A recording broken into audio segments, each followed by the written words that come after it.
আহ, উপর থেকে বম মেরে মানুষ মেরে দিচ্ছে, তারাও মানুষ। 1945 সালের 6ই আগস্ট আমেরিকান সোলজাররা হিরোশিমায় বম মেরেছে। আমি নিজে দেখে এসেছি জাপানের হিরোশিমাতে। সকাল 8:15 মানুষ কেউ অফিসে যাচ্ছিল, কেউ খেতে খামারে কাজ করতে যাচ্ছিল। লিটল বয় নামে একটা বোম মেরেছে তারা। এই বোমের আঘাতে, পারমাণবিক এই বোমার রেডিয়েশনে আঘাতে বোম ব্লাস্ট হওয়ার পরে মুহূর্তের মধ্যে 1,40,000 নাই। উপর থেকে যারা মারতেছে এরাও মানুষ, যাদেরকে মারলো তারাও। তার মানে মানুষে মানুষে পার্থক্য আছে না? নেই? মানুষে মানুষে পার্থক্য আছে। নাক কান চোখ মুখ থাকলেই মানুষ নয়। বাড়ছে জনসংখ্যা, কমছে মানুষ। চিল্লায় বলো ঠিক কিনা?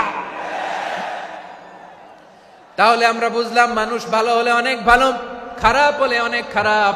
ও আমার কলিজার টুকরা যশোরের ভাইয়েরা, আসুন না 3 দিন ব্যাপী এই তাফসিরুল কোরআনের ঐতিহাসিক প্রোগ্রাম থেকে আমরা সিদ্ধান্ত নেই, আমরা ভালো মানুষ হব নাকি খারাপ মানুষ হব। কলিজা থেকে, প্রাণ থেকে আওয়াজ করে সবাই বলুন, ভালো মানুষ নাকি খারাপ মানুষ।